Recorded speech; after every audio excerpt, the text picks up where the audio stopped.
Motor baru bergulir beberapa kilometer. Jalanan sedikit sepi. Tiba-tiba, berbagai kejadian melintas lalu di benak. Pertemuan pertamaku dengan Aisyah saat aku mendatangi rumahnya pertama kali. Bahkan saat aku memberanikan diri melamar meski hanya bermodalkan doa. Dan yang membuat napasku tercekat adalah peristiwa saat Mas Bara mengenalkan Aisyah sebagai calon istrinya. Ku tarik napas dalam. Tak mau berhenti sampai di situ. Kepalaku kembali terlempar pada peristiwa tadi pagi di taman. Aku menepuk dada perlahan. Aku memang tidak berhak menyimpan rasa ini untuk seseorang yang sudah dimiliki oleh lelaki lain.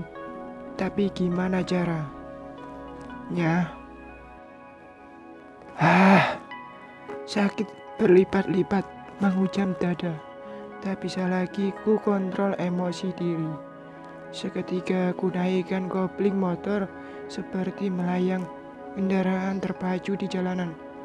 Jarum merah pada speedometer kini semakin menanjak naik, bertahan di 120 km per jam.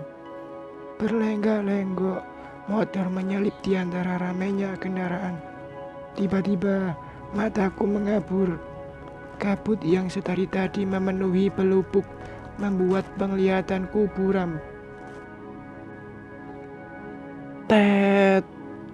Klakson yang terdengar dari truk bermuatan besar di depan membuat tubuhku tersentak.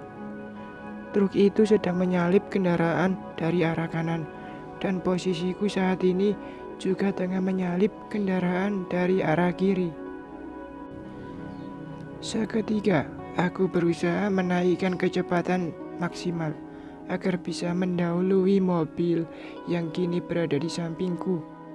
Sial, usahaku tak berjalan mulus. Bodi belakang motor besarku menyentuh ujung bagian depan truk. Seketika itu, motor yang kunaiki oleng, terpental dan terseret sejauh beberapa meter ke sisi kiri jalan. Sedang aku terhempas dan ikut terseret beberapa meter. Astagfirullah, setiap kali terhempas rasanya begitu menyakitkan. Sesaat gambaran neraka terpampang di depan mata. Siksa dunia saja aku sudah tak mampu bertahan. Lalu bagaimana lagi jika yang menghujam tubuh adalah cambukan yang terbuat dari api neraka? Maafkan hamba-Mu ini, ya Allah. Di hempasan terakhir, aku merasa seluruh daging dan tulang terlepas dari tubuh. Sakit luar biasa. Aku tak bisa menggambarkan remuknya tubuh ini. Tak ada kekuatan untuk bergerak, bahkan untuk melepas helm yang masih menyangkut di kepala. Aku terbaring lemah, tiada yang mendekat. Inikah akhir hayatku, ya Allah? Dengan denyut jantung yang ikut melemah, aku berusaha menarik napas. Walau begitu berat, terasa ada yang menusuk dada dengan kuat. Sakit sekali. Mataku masih berkedip. Dapat ku rasakan darah perlahan mengalir dari pelipis. Sedikit-sedikit semua mulai gelap. Tapi sebelum semua sempurna menghitam, aku masih bisa menatap dari kaca helm. Api menyala, menyambar motor besar kesayangan. Ya Allah, jika ini akhir hidupku, maka maafkan diri ini yang masih begitu berharap bisa bersamanya. Dek, dek, dek. Mami, maafkan Faiz, Mi. Faiz menyerah. Faiz tak mampu bertahan. Ku tutup mata yang mulai basah. Rasa kecewa, sakit, cinta yang terabaikan, perasaan dikhianati, mungkin semua akan hilang tanpa bekas. Terima kasih, ya Allah. Hidup adalah tentang belajar dan menerima, atau pergi dan belajar melupakan. Untukmu Aisyah, selamat menempuh hidup bahagia bersama Mas Bara. Tolong! Teriakan demi teriakan masih terdengar. Angkat pemuda ini. Seseorang mengangkat tubuhku. Sekarang nyeri hebat pindah ke dada. Perlahan menjalar ke leher. Apakah sudah sampai janjiku pada Allah? Aisyah. Aku melihat sosok wanita berdiri di ambang pintu. Seberkas sinar menerpa wajahnya, hingga mataku harus memicing ketika menatap sosok itu. Aisyah, wanita itu tersenyum. Mas Faiz, benarkah itu kamu, Aisyah? Wanita itu hanya memberi isyarat dengan anggukan. Jangan begini lagi ya Mas. Mas hanya harus berjuang dalam doa. Setelah itu, ajaklah hati untuk bertawakal. Ingat Mas, sesuatu yang baik tidak datang dalam waktu yang cepat. Jika Allah menghendaki suatu kebaikan buat hambanya, Dia akan memberi hamba itu ujian. Aku tertegun, sesuatu membuat kedua netraku terasa berat. Andai kau tahu Aisyah, kaulah ujian dalam hidupku. Tiba-tiba semburat warna kekuningan mengalahkan berkas putih yang tadi menerpa wajah Aisyah. Mataku tertutup karena pantulan sinarnya. Aisyah. Ku buka mata perlahan. Nanar, langit-langit gambar berwarna putih kini menjadi sumber penglihatanku. Ku kerahkan kepala ke samping, terasa begitu sakit, tapi masih bisa ku kondisikan. Mi, lirih aku memanggil Mami yang nampak tertidur di sofa.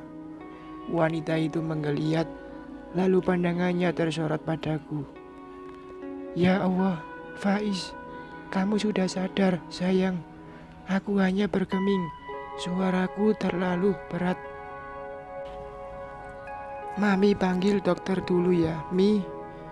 Aku ingin mencegah, tapi suara terasa amat berat untuk kekeluargaan. Ya Allah, ternyata masih kau beri aku kesempatan untuk hidup. Rasanya begitu terharu setelah apa yang kualami kemarin. Sekarang aku bisa menarik napas kembali. Ku hela nafas panjang. Tiba-tiba pintu kamar terbuka. Aku menoleh.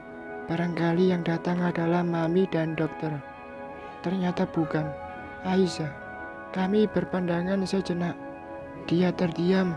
Entah benar, matanya berkaca-kaca. Lalu buliran menetes di kedua sudut mata gadis itu. Tak lama, Mami dan beberapa perawat serta seorang dokter masuk. Aisyah tergeser karena usaha orang-orang itu memasuki kamar. Bagaimana perasaannya sekarang, Pak?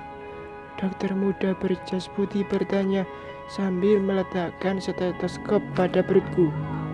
Aku tak langsung menjawab. Mataku terus menatap seseorang yang tengah asik menyeka matanya. Tapi mendadak ia kaku saat sebuah tangan kekar menghampiri dan merangkul bahunya. Mas Bara. Ku hela napas berat. Mataku sejenak terpejam. Ku sesapi kembali rasa sakit ini. Mungkin aku harus berhenti mengubur rapat semua rasaku buatnya. Allah memberiku kesempatan hidup, tentu karena Dia menginginkan adanya perbaikan dalam diriku, bukan semakin tenggelam pada rasa yang tak sewajarnya ini. Aku akan mengakhiri semuanya, Aisyah. Setelah ini, aku akan pergi. Sudah baik kan, Dok? Mas harus banyak bersyukur karena kalau saya istilahkan, Allah memberi 2 nyawa untuk Mas. Setelah koma selama 3 hari dengan kerusakan parah di bagian belakang otak, saya pikir mustahil bisa sadar dalam waktu secepat ini.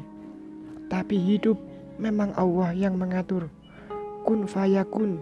Setelah sehat, sholat sunnalah 2 rakaat. Dokter berpeci itu memberi ceramah singkat. Semua tampak terharu, tak terkecuali Mami dan Nindi. Ternyata selain Aisyah, Kedua wanita itu juga bermandikan air mata, menyikapi tersambungnya hidupku. Kak, helmnya rusak parah loh. Motornya hangus. Nindi seperti wartawan yang mengekspos peristiwa kecelakaan. Tapi Mami janji bakalan beliin Mas Faiz mobil, biar nggak suka balapan lagi. Aku mendelik. Kalau dulu mungkin aku akan sangat tergiur dengan yang dibicarakan Nindi barusan. Tapi untuk sekarang, aku tidak terlalu memperdulikannya. Kesempatan hidup yang Allah beri ini akan kugunakan untuk semakin mendekatkan diri padanya. Ada Alifah.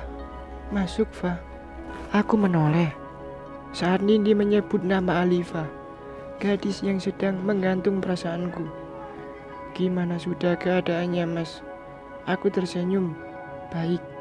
Apa karena Alifah tidak memberi jawaban atas pertanyaan Mas Faiz? Makanya Mas Faiz tak konsentrasi mengendarai motor. Aku tersentak mendengar pertanyaan Alifah. Jawaban apa, sayang? Mami yang duduk di sofa bersama Mas Barah juga Aisyah segera merespon. Jantungku riuh.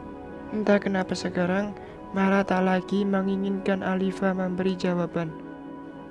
Mas mau Alifah jawab sekarang?